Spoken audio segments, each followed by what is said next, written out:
안녕하십니까. 208페이지에서 209페이지 발표를 맡게 된 엄중현입니다. 발표 순서는 다음과 같습니다. 일단 처음으로 아드레너지 리셉터 안타고니스트의 특징에 대해서 알아보겠습니다. 아드레너지 리셉터 안타고니스트는 알파 베타 수용체와 노르에피네프린 그리고 에피네프린 등 다른 교감신경계 아닌의 사교작용을 방해하는 특징을 가지고 있습니다. 대부분의 안타고니스트가 경쟁적인 반면에 특징적으로 페녹시 변자민만 일레시블한 안타고니스트로 알려져 있는데, 이 약물이 왜 이러한 특징을 가지고 있냐면 대표적인 고혈압 치료제이지만 리셉터에 시스테인 공격을 가해서 영구적인 공유 결합을 형성하기 때문입니다. 모든 안타고니스트는 수용체에 다양한 어피니티를 가지고 있어 셀렉티비티를 나타냅니다. 그 예로서 베타1 리셉터 안타고니스트는 심장에 대한 에피네프린과 노르에피네프린의 작용을 블러킹하는 것을 볼 수 있습니다. 하지만 기관지의 스무드 머슬의 작용에는 영향력이 떨어지고 알파 1, 2 리셉터에는 영향이 없다고 합니다. 다음은 책 121페이지를 정리한 표입니다.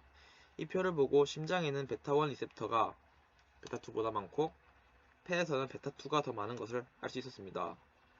왜 베타1 리셉터 안타고니스트가 심장에는 영향력이 크고 폐에는 보다 적은 영향력이 있었는지 알 수 있었습니다.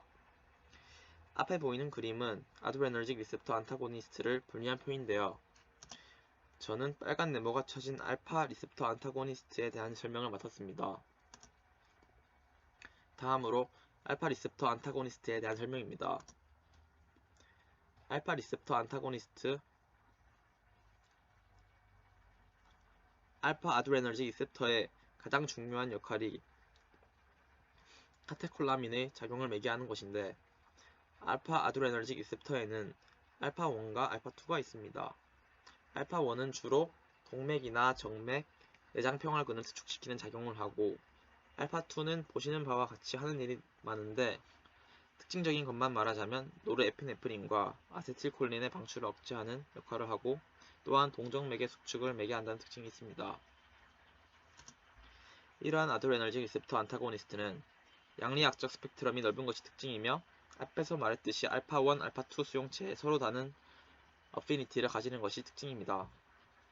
뒤에서 배우겠지만 이제 프라조신 같은 경우에는 알파 1에 더 셀렉티브하고 요힌비는 알파 2에 더 셀렉티브합니다.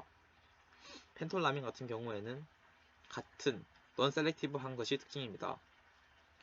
알파 1, 알파 2 이외에도 알파 1 안에서 I형 서브타입이 존재합니다. 이러한 서브타입에 따라서도 다른 셀렉티비티를 보이는 약물들이 발견되기 시작했는데요. 그중 한 예가 탐슬로신입니다. 탐슬로신은 알파 1B보다는 알파 1A에 더 셀렉티브한 작용을 보입니다. 카테콜라민이 간에서 글루코스 방출을 증가시키는데, 이러한 작용은 대부분 베타 수용체를 매개해서 일어납니다. 그러나 알파 수용체 또한 일정 부분 기여한다고 하기 때문에 알파 수용체 안타고니스트가 글루코스 릴리즈를 줄일 수 있다고 합니다.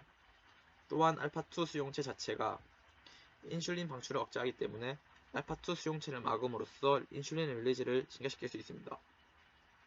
따라서 인슐린이 혈중에 많아졌기 때문에 글루코스 릴리즈의 감소와 같은 효과를 가질 수 있다고 생각합니다. 이제 알파 수용체 안타고니스트에 따른 효과에 대해서 좀 더 자세하게 알아보겠습니다. 알파1 수용체는 알파1 수용체를 블러킹하게 되면 바소딜라테이션이 동정맥이 일어나게 되는데, 이러한 말초 저항의 감소함에 따라 블러드 프레셔 또한 떨어지게 됩니다. 그리고 전립선 주변의 근육에는 주로 알파1A가 있기 때문에 알파1 수용체를 블러킹하는 약물로 양성 전립선 비대증을 치료할 수 있습니다. 또한 알파 수용체는 전립선의 내장평활근의 수축을 매개하는데, 이를 억제하여 BPH, 양성 전립선 비대증의 증상인 배뇨장애, 잔뇨감 등의 증상을 완화시킬 수 있다고 합니다. 이제 프라조신이라는 약물을 가지고 이에서 파생되는 약물들과 함께 이야기를 하겠습니다. 프라조신은 앞에서 말했듯이 알파1 셀렉티브 하고요. 이와 마찬가지로 알파1에 더 셀렉티브를 보이는 삼슬로신, 독사조신과 함께 고혈압 치료제로 사용되며, 사이클릭 뉴클레오타이드 포스포다이에스터레이스의 이니비터로 사용됩니다. PDE5 억제제는 사이클릭 GMP 특이 포스포다이에스터레이스 5 모형의 분해 작용을 저해하는데 이 cGMP를 분해하는 PDE5가 저해되면 사이클릭 GMP의 양이 늘어나고 이 사이클릭 GMP가 음경 해면체 혈관을 이완시키는 역할을 하는데 이게 계속되다 보니까 발기부전 치료가 된다 합니다. PDE5는 동맥 혈관 벽에도 존재하기 때문에 폐동맥 고혈압 치료 효과도 있다고 합니다.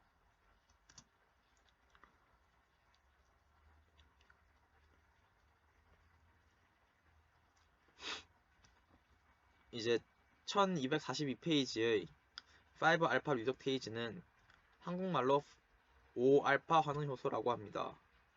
5알파 리덕테이즈는 스테로이드 대사 과정에 관여합니다. 담즙 생산, 전립선암, 안드로겐 대사의 경로에 참여한다고 합니다. 이 중에서도 가장 잘 알려진 기능은 남성 호르몬인 테스토스테론을 이것보다 더 강력한 남성 호르몬인 DHT, 디하이드로 테스토스테론으로 변환시키는 것입니다. 다이하이드로 테스토스테론이 되면 외부 성기의 발달이 유도되는데 이와 반대로 부작용으로 심각한 게 있습니다. 그것은 바로 헤어 follicle이 다 죽여서 대머리가 됩니다. 남성 탈모는 모낭의 안드로겐의 호르몬 영향으로 발현되는데 이제 테스토스테론이 5알파 리덕테이즈라는 효소와 결합해서 DHT로 바뀐다 했잖아요. 그래서 이런 작용이 유전적인 요소와 결합하여 모공이 축소되고 또한 혈행이 감소되고 영양 공급이 원활하게 되지 않아서 모발의 생장 주기가 짧아지고 그래서 새로 나는 것보다 빠지는 것이 늘게 되면서 대머리가 되는 것입니다.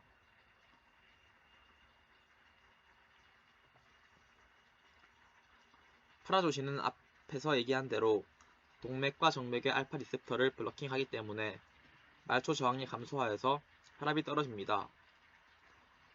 블러드 프레셔는 카디악 아웃풋 곱하기 말초 혈관 저항이기 때문입니다.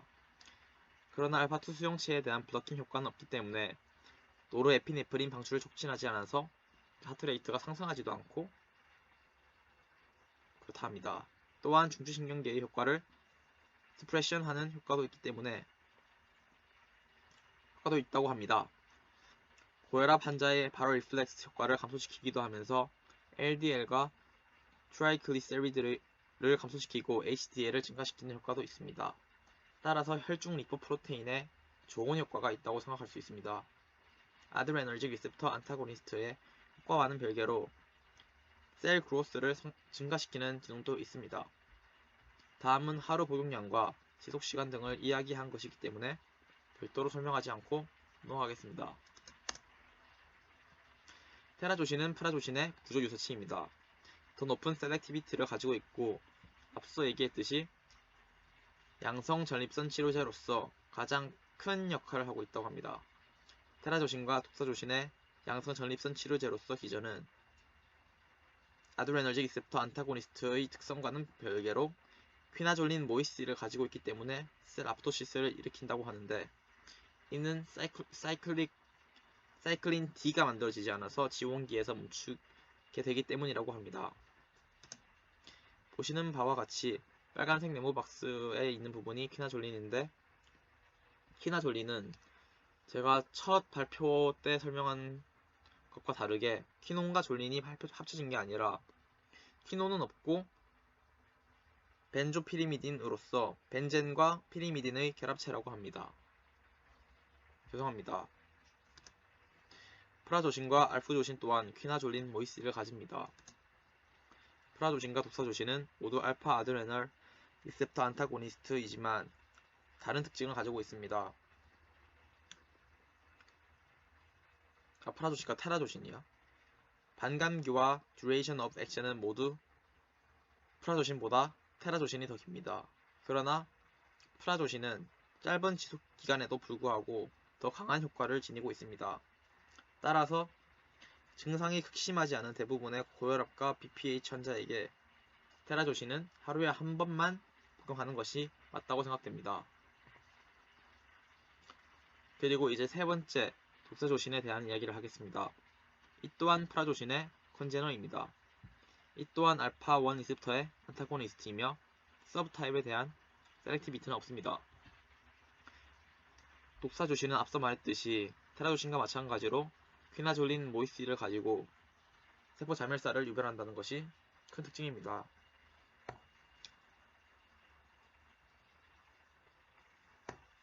다음은 알프조신입니다. 이 또한 퀴나졸린을 기반으로 한 알파-1 리셉터 안타고니스트입니다. BPH를 치료하는 데 사용됩니다. 그러나 고혈압 치료에는 효과가 증명되지 않아서 사용되지 않습니다. 알프조신은 CYP3A4의 서브타입으로 알려져 있는데 이는 CYP3A4 이니비터로 사용되는 약물과 당연히 함께 복용할 수 없습니다.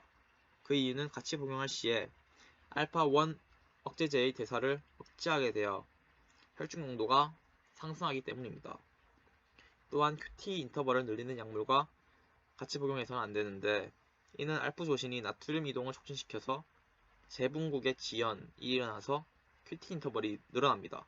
근데 이와 똑같은 효과를 가진 약물을 복용하게 되면 심박동수가 더 문제가 생기게 됩니다. QT 인터벌은 심실의 정기적 수축기에 해당하며 심박수와 반비례합니다. 따라서 QT 인터벌을 늘리는 약물과 같이 복용하게 되면 심박수가 너무 떨어져서 문제가 생기기 때문에 같이 복용해서는 안됩니다. 다음은 탐술로신입니다. 지금까지 약물은 서브타입에 따른 셀렉티비티는 없었는데 탐술로신은 알파-1B보다는 알파-1A와 D에 더 특징적인 약물입니다.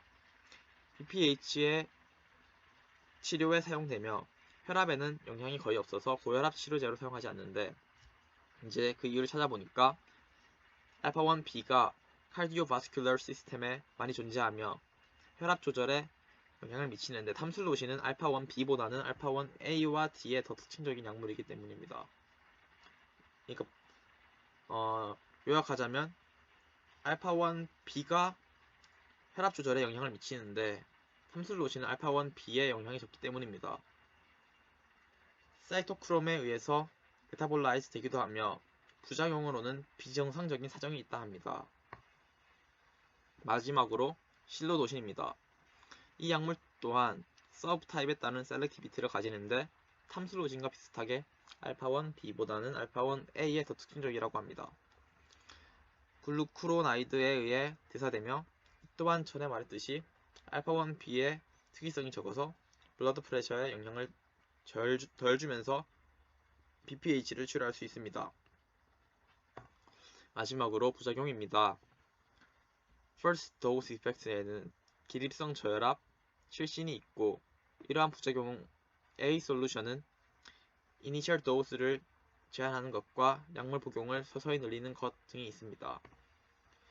위에서 말한 부작용인 기립성 저혈압은 갑자기 일어나게 되면 알파-1 억제제에 의한 하체의 말초 저항이 감소하고 혈압은 말초 저항 곱하기 심박출량이기 때문에 당연히 혈압도 감소하게 됩니다. 제가 처음 발표했을 때는 정맥 환류의 감소에 따른 심박출량 감소와 이에 따른 혈압 감소로 발표를 하였는데 교수님 말씀대로 정맥 환류의 감소가 되기 전에 알파-1 억제제에 의한 하체 말초 저항 감소가 선행되어야 된다고 생각합니다. 일반 사람은 바로 리플렉스가 일어나서 뉴로트랜스미터가 혈관을 수축시킴으로써 아래쪽 혈액을 상부로 올려주기 때문에 기립성 저혈압이 잘 일어나지 않습니다. 기립성 저혈압은 장기적인 치료에 매우 중요할 뿐만 아니라 중요하기 때문에 서 있는 포지션에서의 블러드 프레셔뿐만 아니라 누워 있는 상태에서도 블러드 프레셔를 측정해야 됩니다. 실시는 계속 말했듯이 대부분의 알파-1 리셉터 안타고니스트는 혈압을 떨어뜨립니다. 따라서 갑자기 복용량을 늘리거나 과다 복용 시 혈압이 급격하게 떨어지면서 뇌의 산소 공급이 떨어져서 쓰러지게 되는데 쓰러지면 뇌의 산소 공급이 잘 되게 되는 작용이 생기는데 생기기 때문에 CC는 부작용이지만 다른 한편으로는 우리 몸을 보호하는 기전이다 라고 볼 수 있겠습니다. 다음으로는 발표를 준비하면서 참고했던 자료입니다. 지금까지 긴 발표를 들어주셔서 감사합니다. 피드백도 감사합니다. 이상으로 양리학 발표를 마치겠습니다.